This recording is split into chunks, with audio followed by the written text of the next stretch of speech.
This is Mary Jennings. I'm an artist, and I'm here to teach you a little bit about color. This is a color chart made of triangles. These triangles will represent 3 primary colors, 3 secondary colors, and 3 tertiary colors. Now, this is about the most sensible way to make a color chart.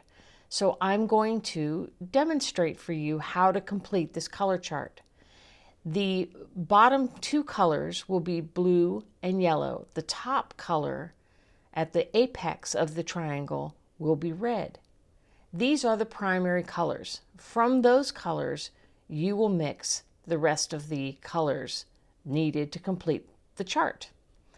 You are just getting a simple taste of what color is all about. This is a color chart that you can use again and again. So let's get started. First of all, you'll want to lay out your primaries, red, yellow, and blue. In this case, I'm using gouache, tempera paint rather. I'll start by mixing the blue and adding it to the lower right-hand corner of the overall chart. And this is a water-based medium, so I'm able to wash my brushes with the water that I have provided. You'll want to make sure your brush is perfectly clean before you start with the next color, which will be yellow. Yellow will be in the left bottom hand corner of the chart. Fill that in, and you'll begin to develop your color chart. Clean your brush, and then we go for the red. These are colors that are typically easily found and provided. Now that you have finished the red, you can actually use part of the red to make the orange. With red on your brush, add a little bit of yellow to make the orange. It's supposed to be a 50-50 break between the 2 primaries in order to make the secondary color. So completing the orange, you'll begin to see this really taking shape.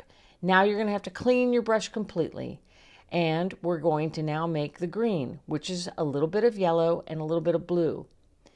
And again, 50% is sometimes the best solution. However, it will be impacted by the pigment levels in each paint.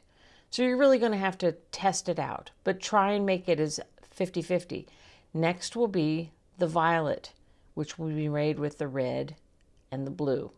Mixing those 2 colors together, you'll develop a lovely violet to then fill out your final secondary triangle to complete the chart. Now, this is the tricky part. Interesting. We're going to move on to, with a clean brush, mixing the tertiary colors, which are actually interesting. So they're a combination of the 2 secondary colors, but really predominantly leaning or inclining towards the primary that they're closest to. So in the case of mixing the primary color closest to the yellow, I'm trying to mix a little bit of the orange, a little bit of the green, and a little bit of the yellow. I don't want it to be too green. I don't want it to be too orange. I want it to lay somewhere right in between with a leaning towards the yellow for that tertiary color. Clean your brush. Repeat the process for the next tertiary color, which is a combination of the green and the violet.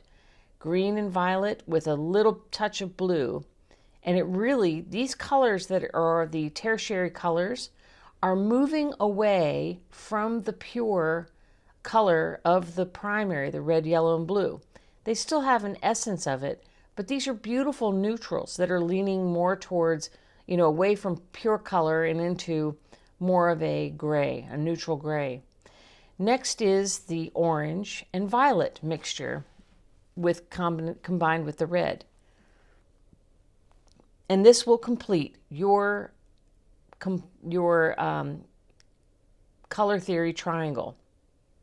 And you'll see that with just the primaries, you're able to mix any and all colors. It really depends on proportion, and it depends on coverage and so many things. But you have to practice. And on that note, remember, you can practice this with any medium.